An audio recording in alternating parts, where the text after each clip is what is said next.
पडळकरांची किल्ले रायगडला भेट, धनगर समाजासोबत साधला संवाद. किल्ल्यावर धनगर समाजाकडून अतिक्रमण झालेलं नाही, मुख्यमंत्र्यांना करणार अहवाल सादर.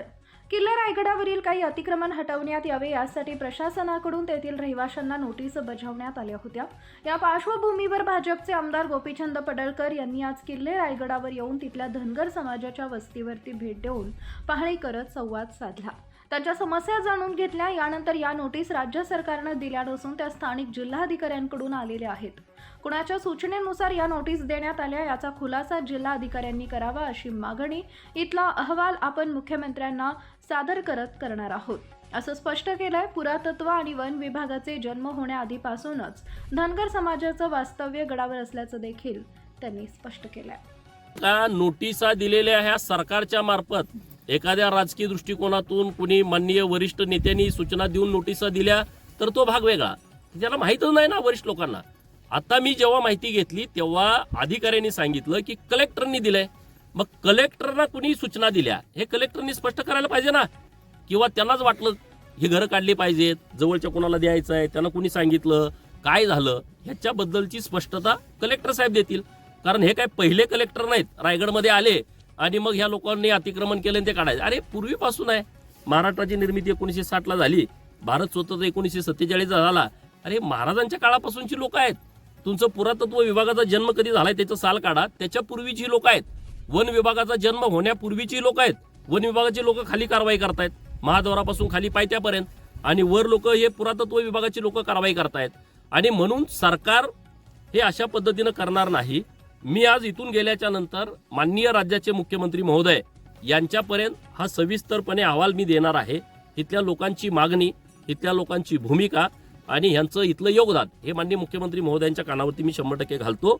आणि मुख्यमंत्री अत्यंत संवेदनशील आहेत. ते कुणावरती अन्याय करणारा त्यांचा स्वभाव नाही आहे. आणि त्यामुळं माननीय रायगडचे जिल्हाधिकारी साहेब यांनी याच्याबद्दलची स्पष्टता द्यावी की नोटीस काढण्याचं कारण काय, नोटीस कुणी काढायला लावलं आणि नोटीस आताच का काढलं. कारण 1960 पासून कुठल्याही महाराष्ट्राची निर्मिती झाल्यानंतर कुठल्याही कलेक्टर महोदयांनी यांना नोटीस काढलं नाही. ही तर लोक तेव्हापासून आहेत, स्टॉल धारक तेव्हापासून आहेत. मग आताच नोटीस काढण्याचं कारण काय, याच्या मागे नेमकं कोण आहे याची स्पष्टता माननीय जिल्हाधिकारी महोदयांपेक्षा दुसरं कोणी देईल असं मला अजिबात वाटत नाही. तर त्यांनी ते द्यावं. आणि जिल्हाधिकाऱ्यांना मला विनंती करायची आहे, कामं करण्यासारखी खूप आहेत रायगड जिल्ह्यामध्ये, ती कामं तुम्ही करा. तुम्ही ह्या भानगडी करण्याच्या भानगडीत अजिबात पडू नका असं मला त्यांना नम्रपणे सांगायचं आहे. साहेब राजा आहे का हे बघा, जो कोणी यामध्ये असेल तो मला माहीत नाही, पण ज्यांना कोणी हे केलं असेल त्यांना तर माहीत असेल ना. जो कोणी असेल तो की ज्याला वाटतं की धनगरांनी अतिक्रमण केलंय त्यांना काढायचं, त्यांना आम्ही उत्तर देऊ. ज्यांनी नोटीस काढायला लावले त्यांनी स्पष्ट पुढे यावं.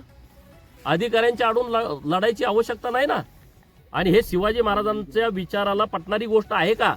जे कोणी हे सगळे उद्योग करतायत त्यांना माझा थेट सवाल आहे की महाराजांना हे पटण्यासारखी गोष्ट आहे का त्यांच्या विचाराला. तुम्ही कुठल्या पद्धतीनं काम करायला लागलाय. तुम्ही 1 दिवस येणार, वर्षातलं 2 दिवस येणार, आणि इथं हीच मुलं आहेत ना सगळ्या शिवभक्तांचं स्वागत करायला, इथं छत्रपती शिवाजी महाराजांच्या समाधीची काळजी घ्यायला, इथल्या जगदीश्वर मंदिरामधली आजूबाजूच्या परिसरातली काळजी घेण्यासाठी इथं हजारो लोक येतात. त्यांच्यावरती वाच कोण ठेवत आहे, हीच मुलं ठेवतायत. कुठलंही गैरकृत्य इथं करू देत नाहीत, चुकीचं काम ही मुलं करू देत नाहीत.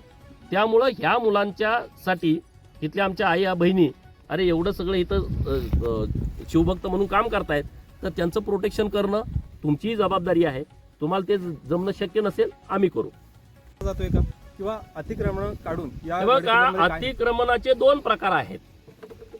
प्रतापगडावरचं अतिक्रमण आणि विशाळगडावरचं अतिक्रमण हे जिहादी लोकांनी केलेलं अतिक्रमण आहे. प्रतापगडावरती आणि विशाळगडावरती ज्यांनी अतिक्रमण केलं हे शिवाजी महाराजाला मानणाऱ्या लोकांनी केलं आहे. अतिक्रमणातला भाग समजून घ्या. ते अतिक्रमण तर काढलंच पाहिजे. आता मी परवा इंदापूरला गेलो, तिथं छत्रपती शिवाजी महाराजांचे आजोबा श्रीमंत मालोजी राजांची समाधी आहे, तिथं त्यांची गडी आहे, तिथं चांद बाबांचा दर्गा काढलाय. मग ते ठेवायचं का, ते काढलं पाहिजे.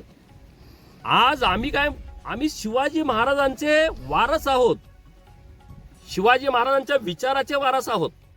शिवाजी महाराजांचं काम लोकांच्यापर्यंत पोहोचवण्याचं काम त्यांच्या नंतर करतोय आणि त्यांच्या हयातीमध्ये त्यांच्या सोबत काम करणारी लोक आहेत. म्हणजे हे शिवाजी महाराजांचे मावळे लोक आहेत. हे तुम्ही अतिक्रमण कसं काय म्हणू शकता? हे अतिक्रमण अजिबात नाही, हा यांचा अधिकार आहे आणि हे पूर्वीपासून इथंच लोक आहेत. त्यामुळं अतिक्रमण प्रतापगडावरचं, अतिक्रमण विशाळगडावरचं हे 100% काढलं पाहिजे. ते काढलं. राज्याच्या मुख्यमंत्री महोदयांचं मी अभिनंदन करतो. अन्य कुठल्याही गडावरती जिहादी प्रवृत्तीने केलेलं अतिक्रमण ते आताही काढलं पाहिजे. त्याच्यावरती आमची भूमिका ठाम आहे. तुम्ही महाराष्ट्रातल्या राजकीय पुढाऱ्यांना सोडून, म्हणजे ज्यांना हे अतिक्रमण काढावं वाटतंय अशा बाकीच्या राजकीय पुढाऱ्यांना तुम्ही विचारा, किंवा हजारो लाखो शिवभक्त येतात गडावरती, त्यांना विचारा. ते म्हणतील की धनगर समाजाचं इथं पहिल्यापासूनचं वास्तव आहे आणि त्यांच्यासोबत आम्ही आहे. सर, असं वाटतंय की ह्यांना काढलं पाहिजे. त्यांनी इथं येऊन 4 दिवस मुक्काम केला पाहिजे. ह्या झोपड्यामध्ये त्यांनी 4 दिवस येऊन राहिलं पाहिजे. आमची लोक कशी राहतायत, सापाशी खेळतायत, अंधारामध्ये राहतायत. एक दिवस एक रात्र काढून बघा ना तुम्ही. तुम्हाला तिकडून राजकारण डोक्यात कुणाच्या जातीवादाचा किडा जर जास्त वळवळत असेल तर त्यांनी इथं येऊन राहावा. अरे तुम्हाला आता कळालं, तुम्ही कधी आला गडावरती? तुम्हाला गड कधी कळाला? तुम्हाला शिवाजी महाराज कधी आठवले? आता आठवले. मी त्या खोलात जात नाही, परंतु अत्यंत घाणेरडं काम, अत्यंत नीच काम हे काही लोकमंडळी करतायत. आणि जर तुम्ही हे नाही थांबवलं तर जशास तसं उत्तर देण्याच्या भूमिकेमध्ये आम्ही 100% येऊ. परंतु आम्ही शिवाजी महाराजांच्या सच्च्या मावळ्यांच्या सोबत राहण्याची आमची भूमिका आहे आणि आम्ही 100% राहू आणि इथल्या लोकांना त्याची व्यवस्थितपणे सरकारच्या माध्यमातून आम्ही प्रोटेक्शन मिळवून देऊ.